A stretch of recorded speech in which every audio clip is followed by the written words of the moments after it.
Olá, povo de Deus. Eu vim aqui para trazer uma pequena palavra para vocês. Hoje eu quero falar com vocês sobre Naamã. No 2 Reis, capítulo 5, versículo 1. Diz assim: E Naamã, chefe do exército do rei da Síria, era grande homem diante do Senhor e de muito respeito, porque ele, o Senhor, dera livramento aos sírios e a este varão, homem valoroso, porém leproso. No versículo 3, está escrito assim: E disse: Essa sua senhora, Oxalá, que Deus estivesse diante da própria que está em Samaria, ele o restaurará da sua lepra. E a gente pula agora lá para o versículo 10, que está escrito assim: Então Eliseu lhe mandou um mensageiro dizendo: Vai e lava-te 7 vezes no Jordão, e a tua carne te tornará e ficará purificado. Porém Naamã muito se indignou. Porém Naamã muito se indignou, dizendo: Eis que eu dizia comigo, certamente ele sairá, por-se-á em pé e invocará o nome do seu Deus, e passará a sua mão sobre o lugar e restaurará o leproso.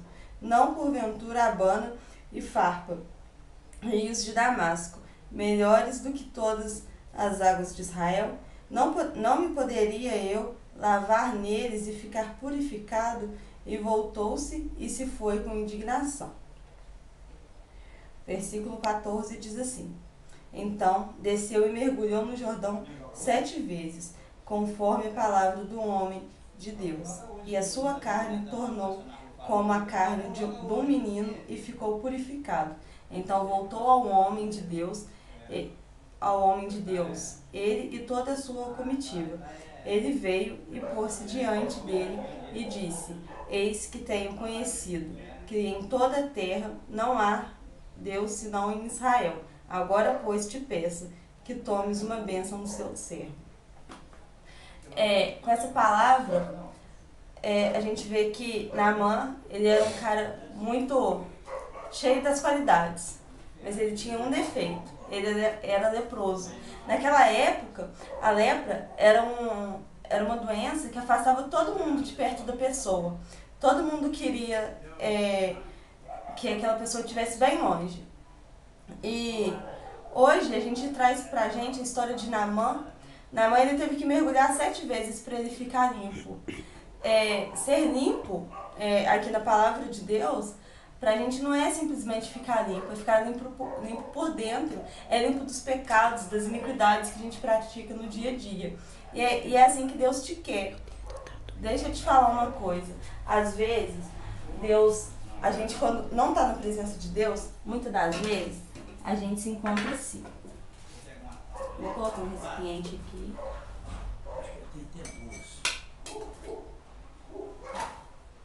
Acabou com o pó de café. Dá pra escutar, né? Olha só. O homem, quando não está na presença de Deus, é como esse copo cheio de água. Essa água está suja.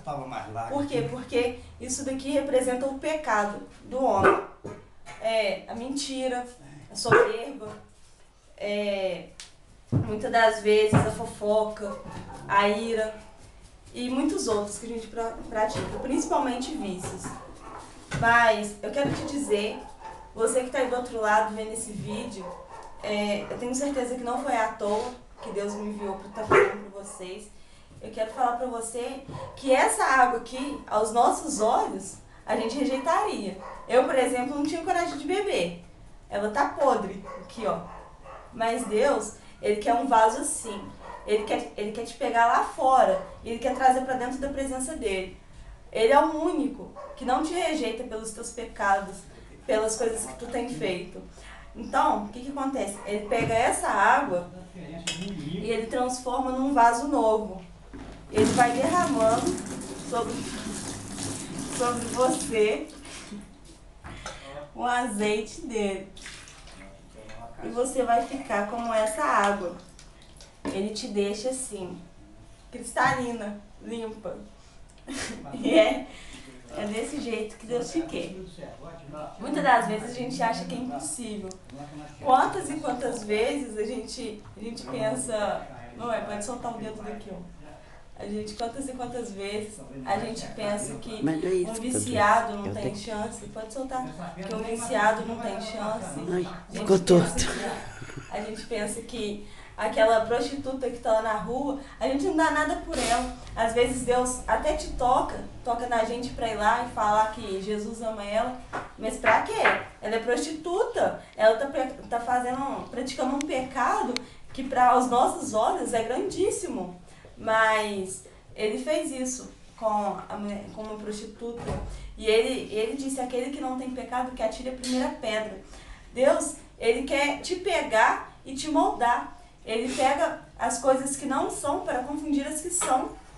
Quantas e quantas vezes a gente olha para aquela pessoa, isso aconteceu até mesmo comigo. Não precisa ir longe não. Ninguém dava nada por mim. Quando eu ia para bailes, quando eu estava bebendo, eu estava com amigos que, entre aspas, não prestavam, só me levavam para o mau caminho. E todo mundo falava, tadinha da Viviane, aquela lá não tem jeito não. Mas hoje, para a honra e glória do Senhor, Ele me colocou de pé. E se Ele fez isso na minha vida, Ele pode fazer na tua também. A palavra de Deus diz que eis que estou à porta e bato. Se alguém abrir, então eu entrarei e cearei com Ele e Ele comigo. Ele não está perguntando se você abriu de coração limpo, se você for batizado ou não, se você tem dons espirituais. Isso tudo vem com o tempo. E eu quero te dizer que muitas das vezes nossos amigos falam com a gente que é em vão servir a Deus, que as coisas lá do mundo estão bem melhores. Claro que aos nossos olhos, aos olhos humanos, vai falar que não é bom você sair para um baile, se divertir bastante, chegar em casa e deitar. Mas se fosse só isso, se isso não trouxesse pra gente consequências lá no futuro, tava bom demais. O diabo, ele vai te apresentar muitos pratos que parecem ser bons, mas na hora que você pega, a partir do momento que você aceitar aqueles pratos, você vai ver que, na verdade, aquilo não é um bom prato. Aquilo lá é uma lavagem. Prato bom é o que Deus tem para fazer, o que Deus está te oferecendo. Então, meus irmãos, eu quero deixar essa palavra para você e que você pense essa estratégia da água aqui com o pó de café, isso trazendo para a nossa vida espiritual, isso é o que Deus fez comigo, fez com muitas pessoas e eu quero te falar nessa tarde que Ele quer fazer contigo também. Amém? Deus abençoe cada um de vocês. Apertei de novo.